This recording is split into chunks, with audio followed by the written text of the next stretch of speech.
Hello guys, this is Bhaskar Joshi, and as you can see on the back of my board, and if you go by the first video, the Modi wave analysis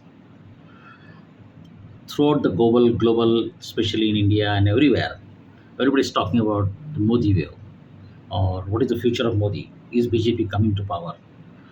Well, even the God cannot answer these questions.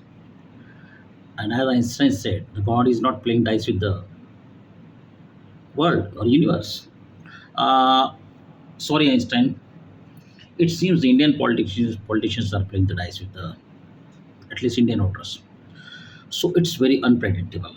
This election is the most unpredictable election I have ever seen in last 25 years. This is not the first wave election, by the way. This video is about the wave election. When we talk about the wave election, what does it mean? When a single party or a leader or a group of or alliances makes a significant impact to get the vote share or seats, which defy the normal logic, you know, in law probability, what happens? There is always 50-50 chances, percent chances. Sometime we go by the data analysis, assessment, statistical, and we create some forecast model and we say, okay, there is a 70% probability and there is 80% probability. Okay, but what happened in wave elections is that it suddenly create a spike. Maybe it is sentiment, maybe it is sympathy, maybe it is anti-incumbency, pro-incumbency, whatever the reason, or there are multiple reasons. But that spike takes that party to the level that it gives a very large and deeper impact on the vote share and outcome of election in terms of seats. And that we call wave elections. Now, there are a number of different definitions by the media and other people. We are not going into that. And there is a history of wave elections in India. If you go by the 1971, there was Indira wave. It was visible. It's on record. By that time, there was no social media or electronic channels, but we can go in the history and we can see that how Indira Gandhi had literally dominated the Indian political diaspora and electoral process. Within 5 years, in 77, almost 5 to 6 years, the Janata wave took over Indira Gandhi and Indira's wave was dissipated. The intriguing part was her view, Indira view was dissipated or rather destroyed in the northern belt of India. But on the contrary, in the South India, had what resonated with Indira Gandhi's violin, and she was given some kind of support, power in South India in 1977. In the 1980, she came back, but not, there was no wave election. There was pro-incumbency, anti-incumbency, disturbances and blah, blah, blah. In 1984, that was the sympathy tsunami. It was about the Indira Gandhi's sacrifice, the national sentiment, and Rajiv Gandhi's brand new phrase that collectively gathered the momentum, created, amplified the resonance process. You know, when two tuning forks match the natural frequency, they amplify the energy, they amplify the process. But here it has broken all the records, and then Rajiv Gandhi got over 400 seats. Then after that, there was no wave election as such until the 2014. But in Gujarat, elsewhere, there were some wave elections, but I'm talking about the general elections, the Lok Sabha elections. Now, again, after the 30 years, there was tsunami wave. There was tsunami in 2014. But that was because of the Narendra Modi and anti-Congress. In 1984, it was not because of the Rajiv Gandhi. It was because of the Indira Gandhi and national sentiment. And the TV had, TV had created the sentiments of the people.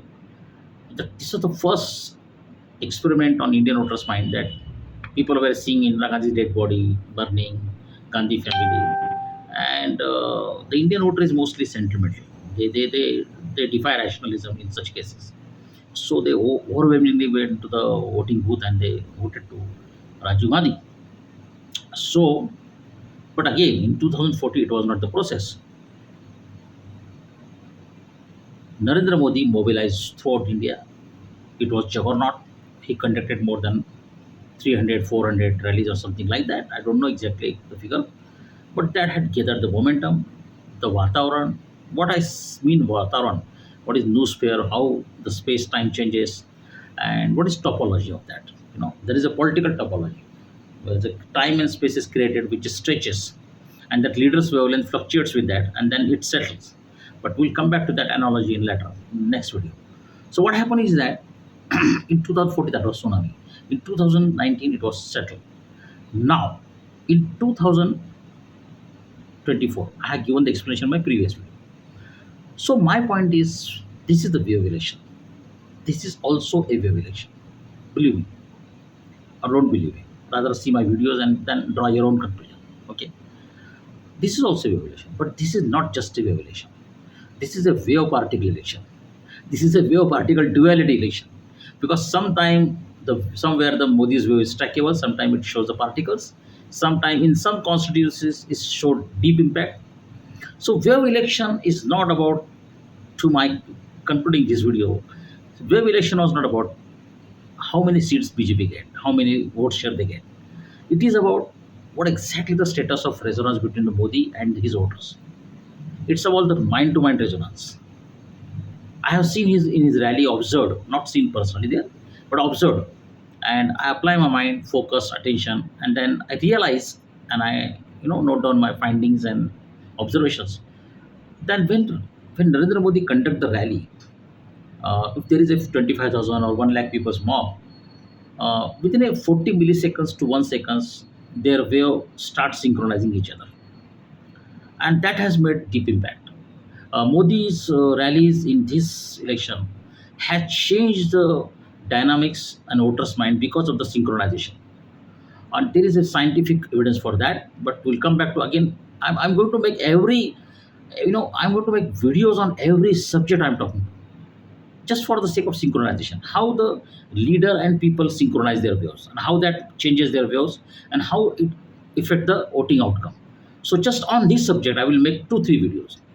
So I'm trying to cater the best and best clarity to you to understand the outcome of this election, because this is the most critical, most complex election to analyze. Okay, and I'm India's the only mind analyst, I guess so. I hope.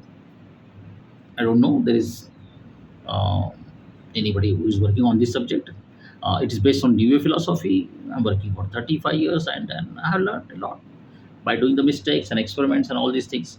Okay, science is not about ultimate truth. Science is not about this is wrong or right. Science is all about experiments, finding, observations. Keep working, keep doing experiments, learn. This is not religion. Religions tell you ultimate truth. Religion is dogma. Science is not. So in the next video, I will explain what is wavelength. Or before that, what is wave actually? What is oscillation? What is force? What is electromagnetic field? Is it related with the election? Does the concept of physics apply to the human nature or human social interactions? How the karyakartas and leaders' energy and their violence work in loop, and then collectively make the impact on the voter? How Modi's view directly resonate with the people, millions of people. We have not met him. We have seen on screen. But if you say, oh, there is a social mobility and there is TV interview and screen presence, okay, but when Indira Gandhi was there, she received millions of votes from the people she has not seen or people who have not seen her. So the resonance process is a very underneath reality of what we see in the nature. There is a physical reality, then there is a quantum reality, then there is a conscious or whatever it called, but there is a mind. So what happens is that Narendra Modi's mind power, it's a mind power which has created a wavelength, and that wavelength has been supported by the people, and that interaction changes the voting pattern. That's not my conclusion in short term. But I'm going to explain to the my best of my knowledge, explain what is resonance, how it is working on his karyakarta, why BJP is getting 5 to 7 crore votes in the name of Modi, and is there any possibility up ki bar 400 par or below 200 to 300 seats? We're also going to work on their seats. Is BJP going down or up? or the winning. But we are not just forecasting, or we are not giving just number, pointing of ideas and all these things. Oh, he's winning there, he's losing there. Okay. We are going to see exact the causality, the trying to understand, and we are going to apply different rules, because there is in this election you cannot apply a single rule for everything.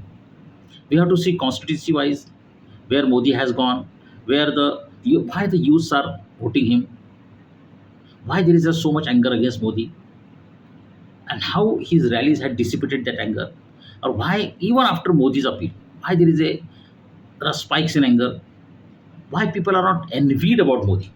They are angry, they are frustrated, they are upset, but they are not envied the way they are expected. If you go the ground reality, there was in 12 years before there was extreme level of envy against the Congress. But I don't see that level of envy in 2024. There is a disappointment. There is a great level of frustration among all sections of the society for different reasons. And then there are die-hard voters of BJP and Modi himself.